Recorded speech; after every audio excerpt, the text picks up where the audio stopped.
What is up, everyone? Welcome back to another episode of the Hangover. This is another Hangover. Myself, Shannon, with me, and another one where the Steelers still have not yet signed Aaron Rodgers. We're still Aaron Rodgers less. I didn't know if we are going to make it this far. How are you feeling, Shannon?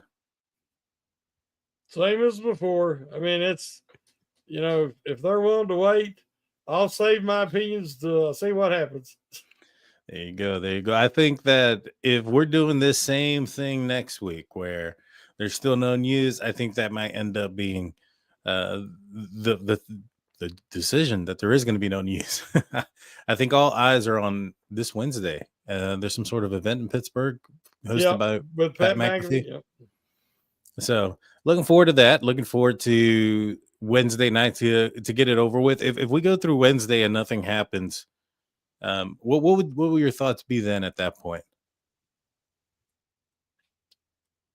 Well, again, the what it's going to cost, we really don't know. Again, we've heard what's 2 years. I wouldn't go more than one. I wouldn't go more than 30. There's been talk of 40. So, but you really need to have your plan in place before you go into the draft. That way you could really focus on, you're either going to have a 1 year shot, you're going to really go all in, and to strengthen the team around an aging quarterback, or you're going to just try to strengthen the team till you find your next quarterback. And like when they did a knee jerk reaction, Ben's last year, and said, well, we need a running game. Well, instead of focusing on the offensive line, they tried to give him more weapons than Harris and Freiermuth, and that was a complete disaster. So hopefully they've learned from that. Yeah, hopefully so. Hopefully so. I think, though, that if it doesn't happen on Wednesday, I think the chances of him being a Steeler start to decrease at that point. I think that's the tipping point. For me personally, I've not heard or seen anything saying, oh, if it don't happen that night, it's not going to happen. Obviously, it can happen. I just think the likelihood of it happening, I think right now, it's pretty high. I think that all indications are he's going to sign. I think the owner, the coaching staff, Omar Khan have all indicated that they've had great meetings with Aaron Rodgers and, Art Rooney saying that all signs look like he's going to be a Steeler. And kind of the way he said it kind of indicated to me that they probably have already come to some sort of agreement and maybe perhaps just waiting to announce it to everybody. But I do think that if that day comes and goes, then maybe perhaps that percentage starts to go down. Maybe he's going to wait to see, during the draft or training camp, if maybe perhaps there's an injury or if there's a team that gets desperate for him that's willing to pay him a little bit more. I think this Wednesday might be one of those calendar days to look out for, in my opinion. But the Steelers have had a few players coming in for their 30 draft prospects. And for those that don't know what that is, can you explain that to them, what these 30 players are, who they are from the collegiate league or from the college realm coming over to visit the Pittsburgh Steelers? The owners and the GMs and the coaches, the decision makers get to meet these young men at the Senior Bowl and the other bowl games, after the season's over, and then at the combine, and they get to do all these different interviews. But again, that young person might talk to, 4 or 5 teams at the bowls, personnel, and then at the combine, they can talk to, it's unlimited. They can talk to every team, I guess, if every team wanted to talk to them. So this way, if you bring them to town, you get 30 official visits where you can actually just have their undivided attention, and you could really, it's more intimate, and you could go over what we got to see a little bit of it on Hard Knocks last year with the Bears and guys that they talked to during their official 30 visits. And it's just a glimpse into the player and and for the prospect, the draft prospect, a chance to see how the organization is, how they run, kind of a pecking order. So Now, of course, if it's a local prospect, it's regional, like a kid from Pittsburgh, let's say, or WVU, those do not count to the official visits. But the Steelers have been bringing in, usually if the guys they draft, especially in the early rounds, they go through all three. They'll talk to them at a bowl game if they're in it. They talk to them at the combine, and they talk to them in the official visit. Good deal. Yeah, and I think at this point they haven't gotten their full 30 yet. They still have a few more to come through, but I think that you can kind of get an idea of what position of need that they're going for. Maybe perhaps even what round they're going to be targeting said position. For instance, if you're seeing a lot of guys in one position expected to be drafted early, then you can kind of indicate, or you can kind of believe that maybe perhaps they're targeting said class. Yep. And if you guys haven't checked out the website, stillcurrentnetwork.com, your one-stop shop for Pittsburgh Steelers news and coverage, we have a tracker, so that way you guys can get an idea of who's visited, who hasn't visited. Here recently, there's been a couple players who are either going to visit or just visited. One of them is Ole Miss cornerback Trey Amos. I think he's expected, top 60. I don't think he's a guy that is going to be in the first round. Him coming in, is this a guy that the Steelers are hoping falls to the third round, or do you think maybe perhaps this is some sort of indication that they might be trading something to get up into the second round? Well, I think they're going to try to trade up or trade back and then to acquire a second round pick. If they trade back in the first round, I think there's different things that it would shock me if they don't try to get back in that second round, because like I said, after the fourth round, the draft is dropping off this year more than a lot of years. Last year's draft was very deep, and there was a lot of guys on rosters from the fifth and sixth round. I don't think you're going to see as much of that this year. There's always going to be some, and I think it's more projects. But Trey Amos is a guy that really stood out at the Senior Bowl. And luckily the Steelers have already had some contact with him. But, they want to invite him in and talk to him because, as you say, that's a guy second or third round even is a great value. Yeah, I think so too. Another guy that the Steelers have brought in recently is Dylan Sampson. And again, you can see all this at stillcurrentnetwork.com. Read the articles, get involved in the conversation here. Dylan Sampson, running back out of Tennessee. I think there's a clear indication when you look at the running backs that the Pittsburgh Steelers have brought in. I've been kind of saying this for a little bit now that I think the Steelers are going to want a home run hitter. Yep. They want a guy that's going to be able to get out there and just hit that knockout punch. And a lot of speed. I know a lot of us would think or hoping maybe Genty falls maybe to 12, somewhere around 10. Maybe the Steelers can go up and get a guy like him. But as you said, if they're trying to acquire more picks, I think running backs is kind of deep. Maybe this is an indication here that, I think the Steelers noticed that and they're going to look at the running back position, maybe round 3, round 4. Where do you see the Steelers acquiring a running back, if at all, in the draft? Well, again, I was thinking second or third round before the trade for Metcalf. So that now it's like your one of your options could be gone. That's still why I think they would want to move back. There's going to be value at running back in the third and the fourth round. A lot of these guys are, I don't want to say a one-trick pony, but they're more known for their speed. Like Scatteraboo from Arizona State. A lot of people like him and talk about him. And I love his heart and how he plays. But it's like Harris all over again. He does not have breakaway speed, not instant acceleration, and he looks for contact. Even when he gets an open field, he's looking around who he's going to hit because he knows he's not going to run away from anybody. The Steelers desperately need speed. So the guys they're really focusing on is more your home run guys. Some of the stats, Daniel, that's coming out is incredible. Henderson from Ohio State, I think his last 3 never fumbled, none. And then he's a great in pass protection already. So's the other young man from Ohio State. And I cannot think of his last name now.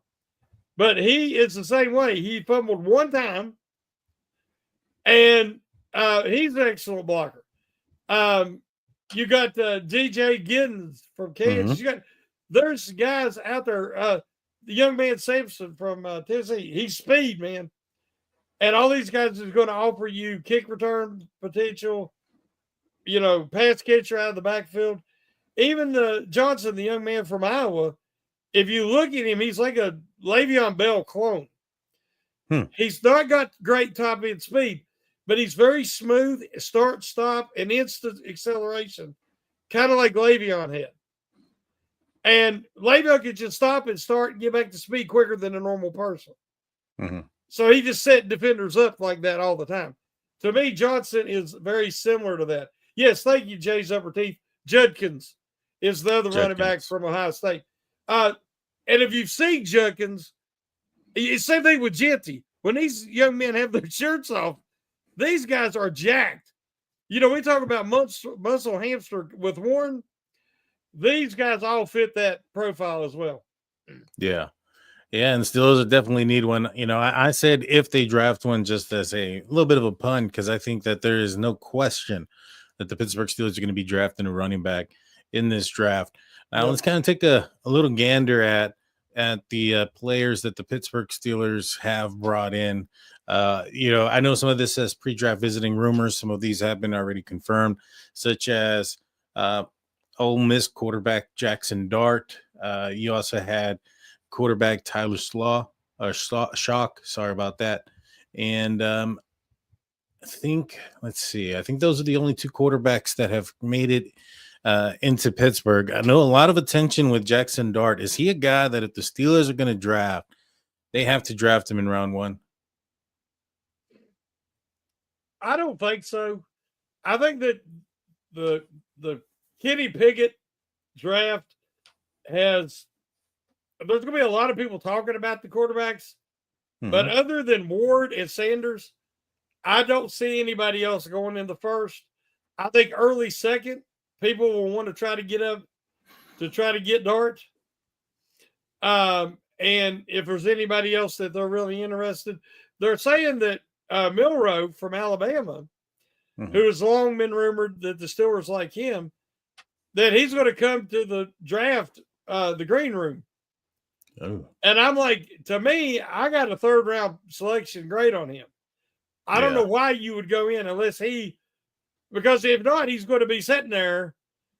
I just think it would be crazy to go, but he took the invite. So maybe some teams told him, we're going to take you if you're there late in the first, or try to trade up late in the first to get him. But I do not see it.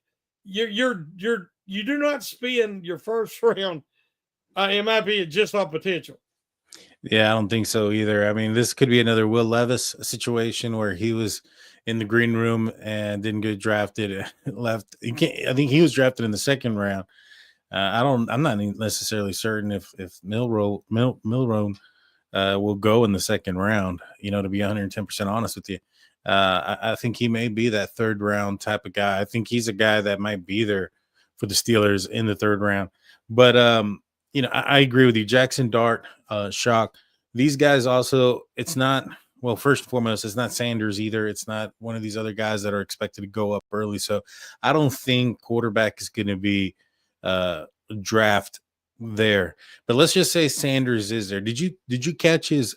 I know they're not calling it a pro day. They're calling it a oh gosh, what was it, like a show out or something?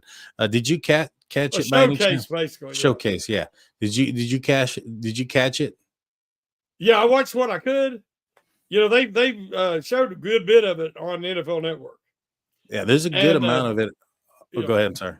And like I said, I think it's kind of the Baker Mayfield comparison.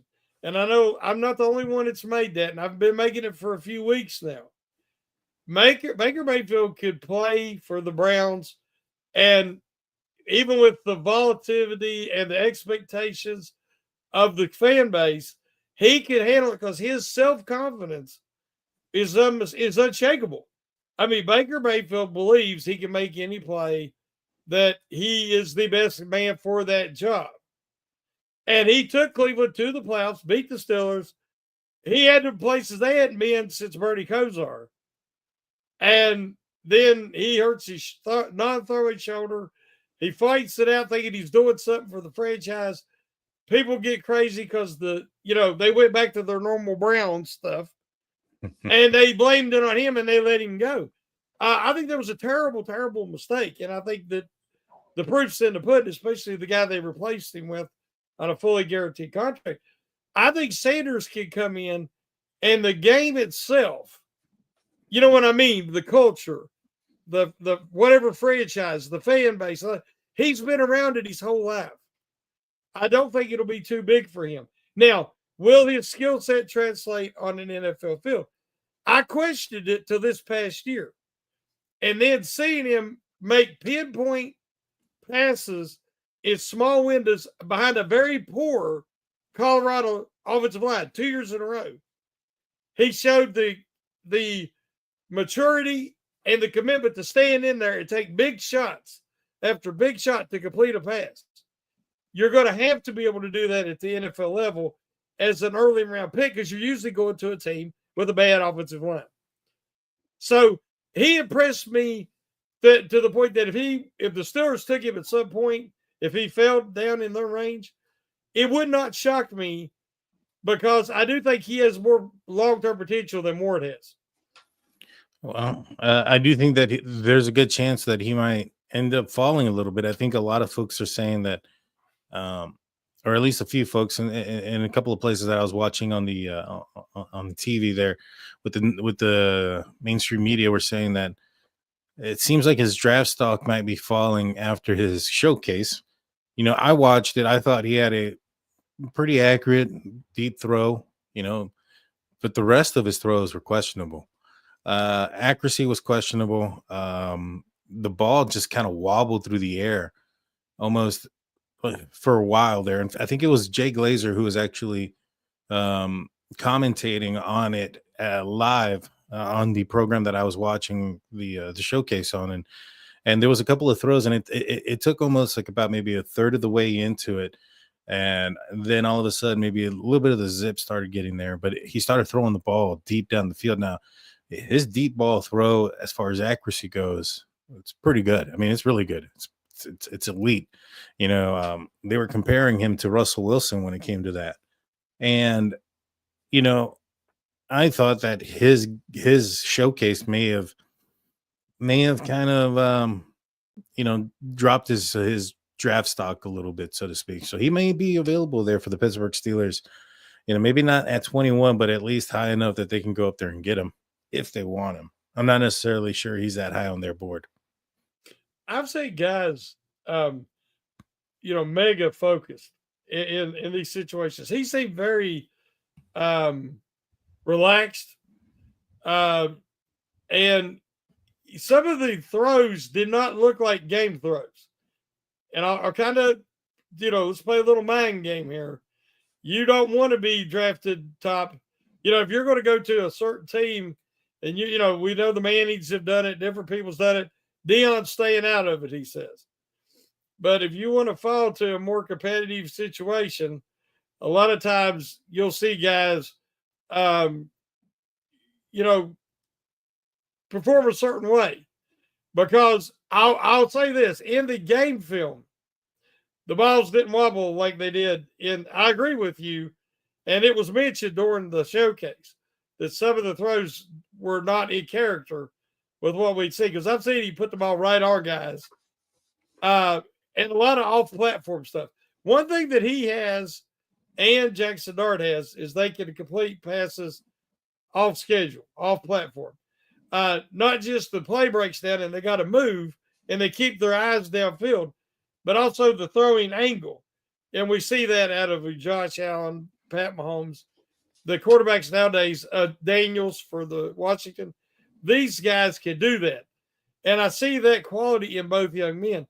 And as much as I want to say, well, Jackson Dart, he played in the SEC. So, one of your Power 4 conferences. So, Both guys have proven capable against some, future NFL competition.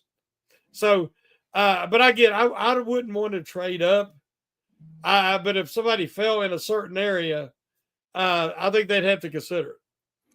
Yeah, maybe so. Maybe so. We're going to take a quick break. When we get back, we're going to do our first ever, well, at least our first ever hangover mock draft. Don't go anywhere. We'll be right back after a few words from our sponsors.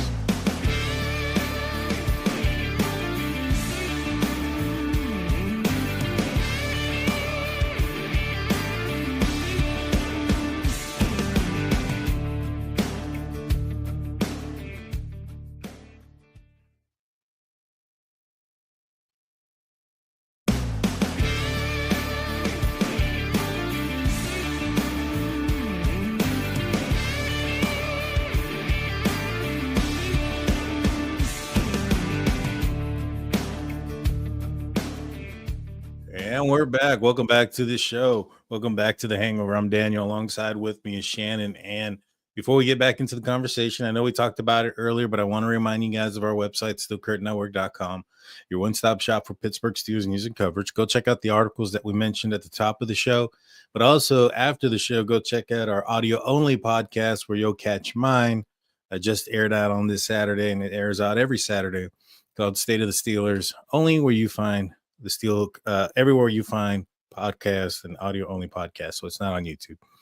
All righty. So let's do this. I've done a PFF mock draft earlier in the week. In fact, I did it on my State of the Steelers. I've never done an ESPN one, so I hope I set it up correct. So this is live. So hopefully we did this good. All righty. So let's begin. We're not going to do any trades. We're going to do just 4 rounds. All right. So we're going to end up making 3 choices. And let's start this. And it's just going to go quick. So, oh man, I was hoping it would let me see who's been drafted. All right. So Cam Ward went 1. Abdul Carter went 2. Edge. What do you think about that? Abdul Carter to the Browns. I would have thought either Shador or Travis Hunter there for sure. Well, the Browns already, invested in Garrett. And now they're going to put another guy on the other side to make life hard on everybody in the AFC North if that does come to pass. Those Penn State guys, a lot of them have a good track record at that position. And he is a very talented young man. So they got Kenny Pickett, so they probably don't want to reach for a quarterback here. There you go. Yeah, they do have Kenny. They do have two glove, Kenny 2 glove. Raiders end up getting Shador Sanders in this mock draft here. Ashton Genty goes to the Bears at 10. Oh, wow. Yeah. He gets out there. Let's see. I thought Genty could go to the Cowboys is what I'm expecting, but who did the Cowboys get? The Cowboys go Will Campbell, offensive tackle. Well, they need offensive line, so. Yeah. I think if Genty's there, they'll take Genty. I think so too. Omarion Hampton, running back, just goes right before the Steelers to the Broncos. So let's see who is available for the Steelers. There's a cornerback, edge, linebacker, defensive tackle. We have Derek Harmon. Defensive tackle Derek Harmon. Matthew Golden, wide receiver. He visited the Pittsburgh Steelers. Speedy guy. He could be a wide receiver 1. I think if you go with Matthew Golden here, you might be trading somebody to get back in the second round, like a George Pickens. What do you think if you go Matthew Golden? Well, there's talk that Golden's a better number 2 to Metcalf's number 1. Mm-hmm. I'm not as impressed with Golden as a lot of my colleagues. Mm-hmm. I think there's guys that fit the Steelers that will be available on day 2. But in this, I don't remember what wide receivers had already been selected. Let me see. So wide receivers that have been selected. There was the one in Dallas, which was the Dolphins, McMillan. Okay, yeah, it's the young man from Arizona. Yep. And that is it. Wait, so yeah. They're saying that Campbell's going to be the number 2 guy off the board. Yeah. This one here, number 2 guy off the board is Carter. No, I mean the number 2 wide receiver. The second wide receiver taken. Yeah. The wide receiver is McMillan. I say Campbell, I don't know why for the Cowboys, but it's McMillan for the Dolphins at 13. And that's the only wide receiver that has been selected now at this point. On the board, though, there's Golden. Walter Nolan is available from Ole Miss. Let's see. Cornerback Thomas, I can't pronounce that, but he's also was a visit to the Pittsburgh Steelers. Jackson Dart is available. He also visited the Pittsburgh Steelers. Trayvon Henderson, running back. I don't know if a lot of people see. You got Emmanuel. I can't say his last name. Saved my life. Igubugula. I said that so that's wrong. That's about how I say it. But I think that you want a guy because there's a few positions of need there, but you want a generational guy. As I've said before, that because out of the last however long, the Steelers have one All-Pro they've drafted, and that's T.J. Watt. They've got to get better. The last 6-7 drafts, the first round pick has not even got a second contract. So that is a problem. The one safety from South Carolina, I don't know if he's still around. I can't say his last name either.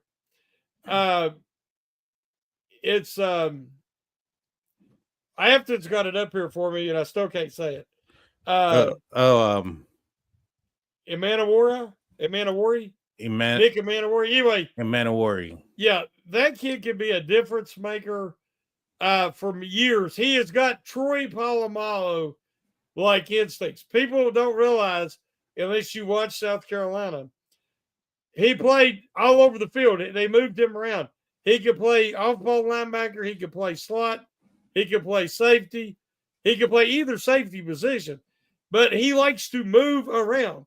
There's plays in South Carolina in their big wins that he come off his responsibility in the middle of the play and made either a game-saving tackle or an interception just off instincts. And we're talking about a young man that's like 6'4" and 200 and some pounds, 250, 220, who runs like a 4.4 or a little under. I mean, the kid's a freak. I would like to see them, if they can, to get a guy along those lines. But I don't know if he was already taken or not. Let me see. I don't think I saw that name.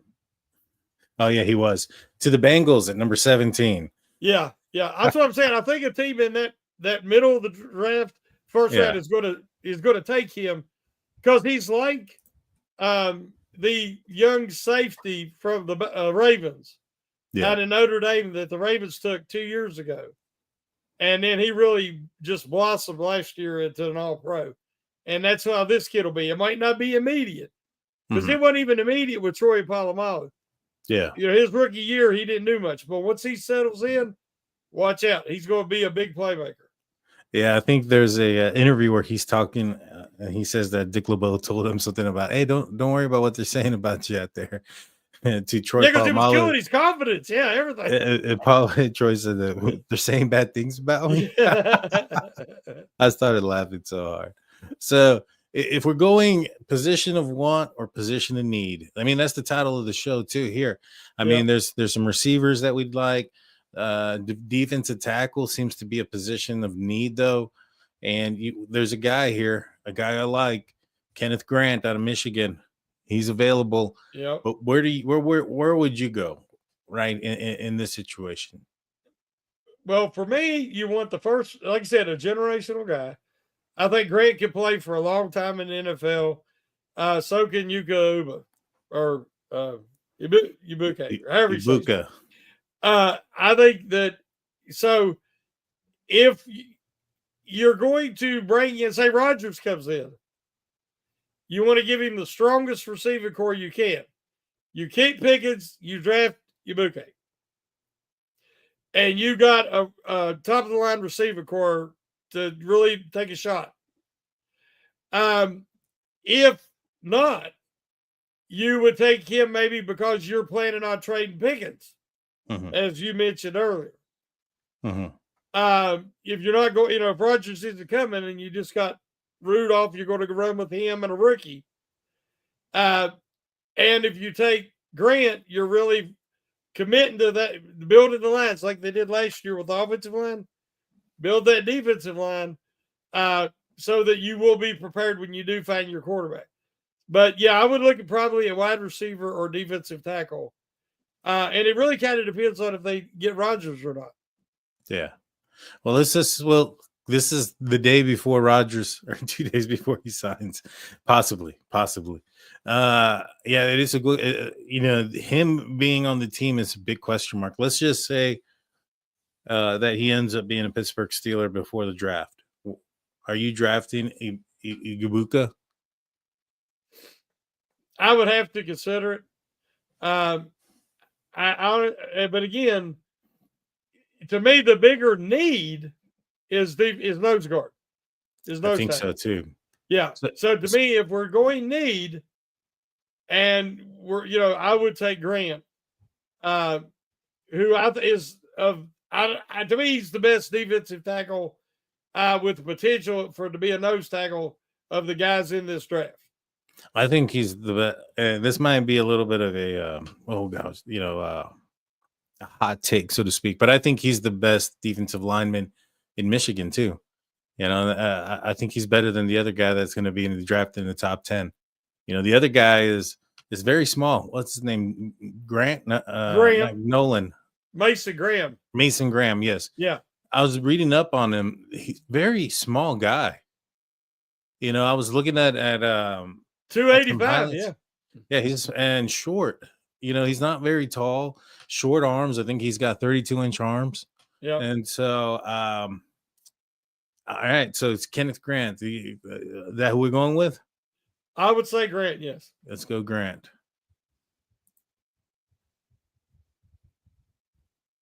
Okay. Let's see. I'm not sure why. It's like he took too long. Like somebody else drafted him. We can tag Pickens next year too, as well. They're pretty sure about that. I'm sure about that as well. All right. Well, hopefully this doesn't take long to choose a selection. Give me a sec. And give it a little. Oh, it says drafting the player. There it goes. Just need a little bit of help. Because it flies once it does it. Yeah. Yeah. All right, here it is. All right, so let's see who was taken after and such and such. So let's go back up. Round one where we were. All right, Steelers take Kenneth Grant. Ibuka goes next at 22 to the Chargers. So right after he's gone, Thomas goes to the Ravens, cornerback. Matthew Golden goes to the Lions. That's interesting. I'd rather have Ibuka any day. Yeah. The Browns end up getting safety Malachi Starks. Now that's a guy that on PFF have ranked really, really high. That's interesting that they go that direction as well. He's a very good player, yes.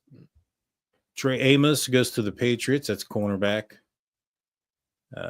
Saints acquired Trayvon Henderson, a running back. Jackson Dart goes 45 to the Colts. So Jackson Dart is off the table. drafted in the second round. Do you think that's high for him at 45? I think it's about right. I think it's about right. Yeah, I think so too. it wouldn't shock me if somebody takes him in the first, but I think it's too early. Yeah. Let's see. I'm just trying to see names that are on the 30. You know what I'm saying? Yeah.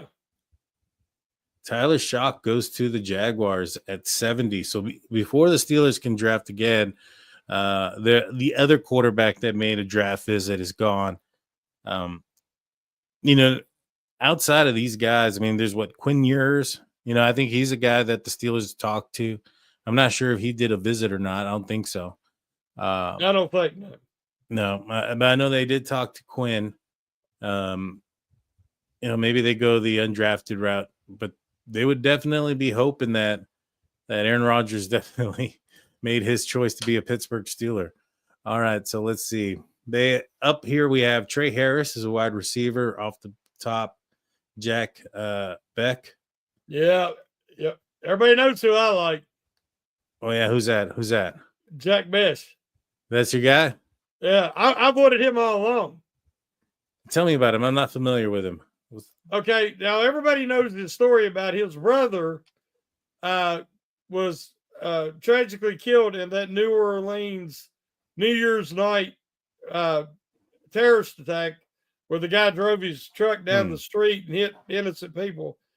But if you watched him at TCU and then at the Senior Bowl and then at the Combine, he's a natural hands catcher, great hands. He runs really good routes. He has good balance. He's tough. He tries to block. He can be just a great slot guy. Mm-hmm. And he's a team first guy. I'm huge on him. He's like 6'1", 210.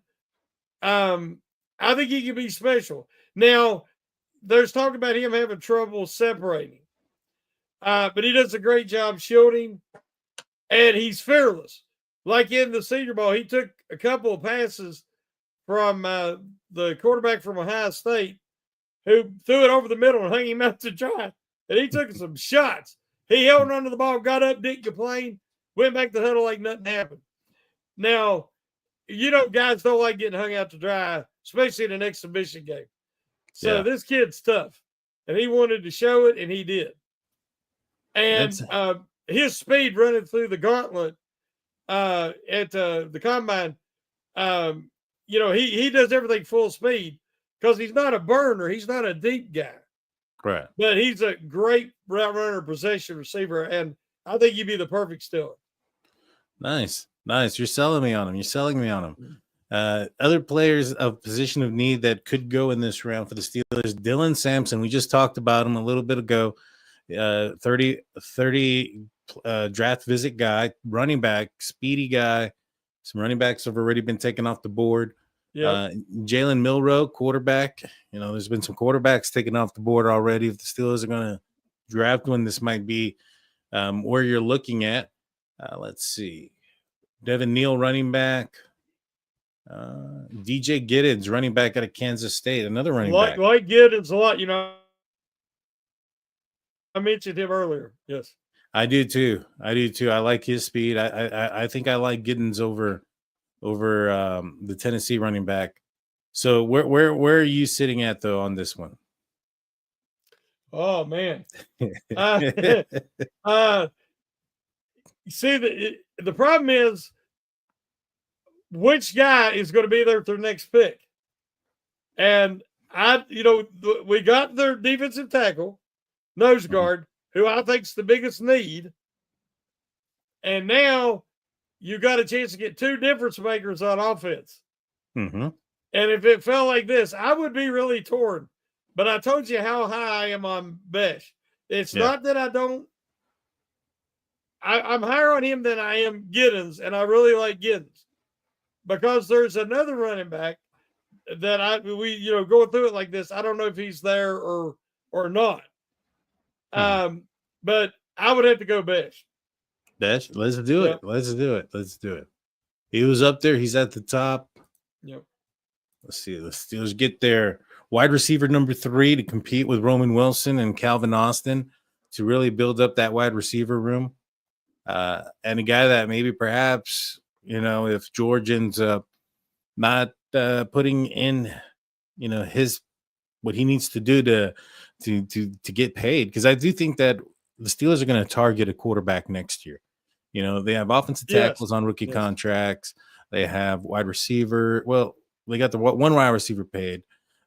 You have your quarterback that's going to be on a rookie contract. I think that you're going to have enough money to pay 2 wide receivers, similar to like what the Bengals are doing, and without having to pay the quarterback allows you to pay your defense too. So I think there's a possibility there. But if he doesn't, pull his weight, then maybe perhaps you do need to have a backup plan. Well, even if you go 5 deep, let's say you keep Pickens on a franchise tag for 1 year, and you bring in a rookie, you want to give him the best. You have Bish, you have Austin, you have Roman Wilson. Hey, I'm fine with that. Give me 5 top guys. I'm good. There you go. There you go. So let's see who's gotten picked up after the Steelers drafted. So running back Damian Martinez. So not even one of the running backs that we were thinking that the Steelers could draft. Another one comes out of nowhere. Let's see. The Scatterboo running back goes to the Titans. Dylan Sampson goes to the Patriots at 106. RJ Harvey to the Bills. Harvey's a good little all-around running back. He is. Yes, Tootin to the Colts at 117. Now, I liked him. He's got a little bit of a fumbling problem. Yeah. I'm not familiar with him. I mean, I'm familiar with the Pharaoh. Yes. All right, and Jalen Milroe goes 22 to the Broncos right before the Steelers. All right, so let's see. Who is available? DJ Giddens is available there. Well, let's see who else is available, but I have a feeling I know where I'm going. Yeah, me too. Devin Neal, the other another Kansas running back, is available. Demetrius Knight Jr., linebacker. Jordan James, running back out of Oregon. Will Howard, quarterback, is available. Let's see. Logan Brown, that's tackle. Ty Hamilton, another defensive tackle. Kobe Bryant, a cornerback. Oh, dang. I am a Kobe Bryant fan. He's all right. I watched some of what he was able to do. He's okay. He is not a fast guy. Mm-mm. But he's like, neither was Richard Seymour. He's like that. He's long arms. He's very physical. He's very good at getting away with it. Mm-hmm. And he is really good at tight man coverage. He's a great tackler. There, dang on. But at this point, I think you need so much help on offense. And I'm pretty confident in our cornerback room. Yeah. That I would go Giddens. Yeah, I think I'm going Giddens too. And I think that's going to be the fourth round pick there. That's going to do it for our 4th round. Let's see. Yeah. And so Kenneth Grant, Jack how do you pronounce his last name? I don't want to end up getting Besh. Besh. Yeah, there we go. It's like the CH, but it's pronounced like Besh. Besh. And then we had JD Giddens. So defensive tackle, wide receiver, running back. I like it. I think if the draft fell this way, I would be fairly happy, especially if the Steelers had their quarterback answered. If Aaron Rodgers signs before the draft, I'd be very pleased with the way this went down. What do you think? Oh, I would. What if, think about it. What if they do figure out and they trade back into that 2nd round? Let's say that, because I believe that you could trade back in the 1st round with some team that wants to move up, pick up a 2nd round pick, and still get Grant in the late 20s, around 30. Mm-hmm. let's say that the Steelers trade with Buffalo and they get, round 30. I think they can still get Grant. Would you consider Jackson Dart the second? I would consider him, but I strongly think that there's a plan in place. And I think that the plan is the quarterback is going to be next year. I think if you're getting a second round quarterback, I think that's enough to say, all right, he's not going to play this year. We're going to have to see what he has before you go out there and make another commitment at a quarterback in the high rounds. And so I'm not sure if it follows the plan that they want. Well, let's say that we don't get Rodgers. Mm-hmm. And they say, okay, we're going to start Mason Rudolph. And I'm fine with that. We've talked about it. You take Dart and let him stay behind Rudolph.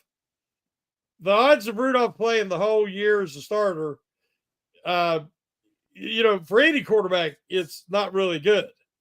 But especially as the Steelers line improves and starts to gel, there could be some early struggles. Mm-hmm. But you would have a whole year to look at Dart and say, okay, we see he can be a starter down the line and that he has this potential. And then you can still go after your quarterback next year. Where the draft's in Pittsburgh, first round. And look at the teams that are shopping their quarterback they picked last year. They just traded is it Milton? The Patriots just traded him. Yeah. Now they only got a fifth round. I think it was a fifth rounder for him. But Dart to me looks like a better prospect than Milton ever did. So you could move him for additional picks next year. Yeah. Let's say you get the quarterback you want, or you'll have two young quarterbacks, one's your starter, one's your backup moving into next season. Because this team needs to get younger, and you want that fifth year from a first round quarterback. Yeah, no, I agree with you there. I just think that if you're drafting even in the second round, you have to give the guy at least a full season of games. 17 games to determine whether or not you're going to make a high round draft pick in that same position the following year. I mean, even with like Kenny Pickett, it was his rookie year. He got in there. I think there was maybe some upside there towards the end of that year. Even though the Steelers were winning, I didn't think it was because of him. I was pretty vocal about it. I got a lot of heat for it too. Well, anywho, the following year, had he not hurt his leg, I don't even know if they would have gone away from him. You know what I mean? Because I don't think if he didn't hurt his leg against Arizona, they would have ever seen anything. And even if he would have just kind of been playing at what he was, we probably wouldn't have seen Mason Rudolph, and we probably wouldn't make the playoffs that year either. But do we move off from him that quickly if he doesn't hurt his ankle? And where would the Steelers be now if he was still the only option, or if he was still the option at the quarterback position? Well, I still believe, everybody knows this about me. I still believe that Matt Canada was the biggest problem with the Steelers offense by far. Yeah. The second biggest problem was the terrible offensive line. By Ben's end of Ben's career, the offensive line was decimated. It was a shadow of his former self. The Steelers tried to give him a shiny toy in Harrison Freiermuth and give him the worst offensive line of his career. And when he was old and immobile and he wasn't what he once was. That was all Colbert. That was all mistakes. Then they hired Matt Canada. One of the last moves by Colbert. It was a huge blunder. Pickett is not the kind of quarterback. He was a game manager at best. He was not going to carry a team like young Ben.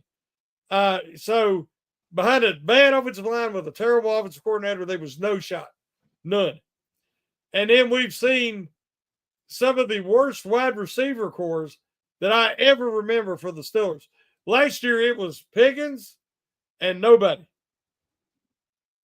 I mean, honestly, there was hardly anybody from last year's wide receiver core that would have played or started anywhere. Yeah. And then Pickett, you had a huge, immature, raw athlete. None of the quarterbacks in the last 3 or 4 years have had a chance, to be honest with you. And in the last year, as bad as the offensive line was at times, that was the best offensive line the Steelers have had in the last 4 years. So I think now they have a competent offensive coordinator, not a flashy, not spectacular, but competent. The offensive line is going to improve just by having healthy bodies that are a lot of first round guys' talent. And we don't know who they'll add in this draft. I think they're going to add somebody, even if it's a project to work with. But there's some good offensive, sneaky good offensive linemen in the middle round, day 3. So I think we're going to see, based on the guys that didn't get to play last year, which we talked about last week, and the guys they had this year, we're going to see this accelerate.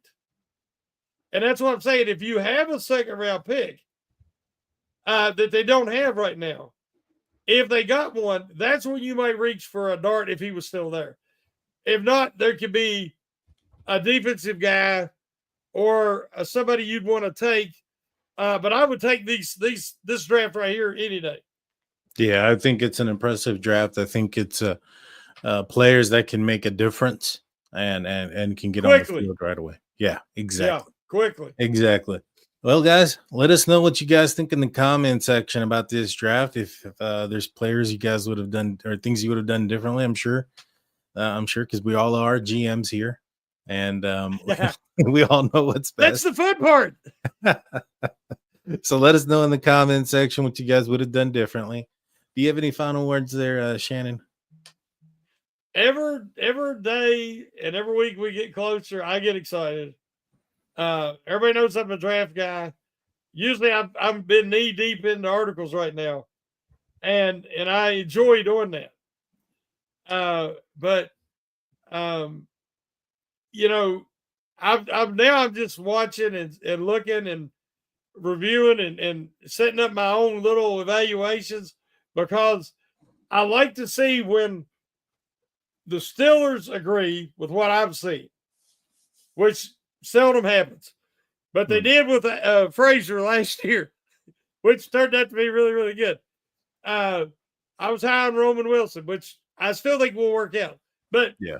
But I like to go back and look at the guys I wanted, like we did tonight, and see where did they end up and how long is their careers and how successful are they.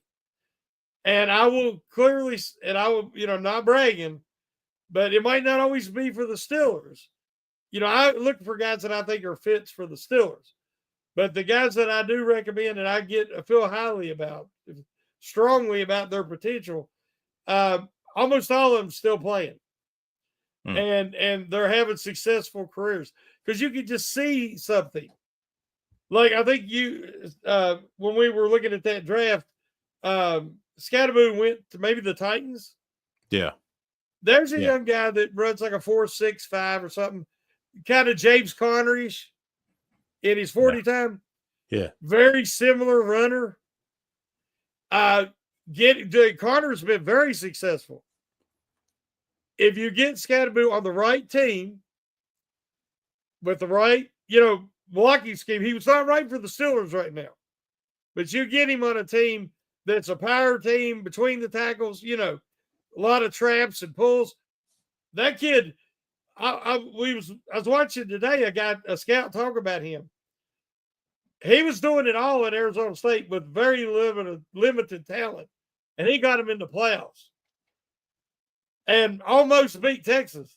So he was kind of a one-man man, and he was still incredibly successful. So I just find that fascinating. And I like to see young men with that kind of heart, that kind of toughness and determination, because they will be successful on Sundays. Yeah. Yeah, I'm excited. I'll be honest, the Scatterboot seems like a really awesome jersey to have too. It's it just rolls off the tongue right. So That's just the fun. It's a name. fun name. Yeah. It is, if I got a puppy, I might name it Scatterboo if he was on our team. Just saying. Well, everybody, please hit the like button, hit the subscribe button, ring that notification bell. Make sure you go and check out the audio podcast, Mind State of the Steelers. It airs out on Saturdays, Wednesday night. Shannon's going to be on Pump Your Brakes tomorrow is the Big Brosco show. You don't want to miss it. Shannon, take us out, my man.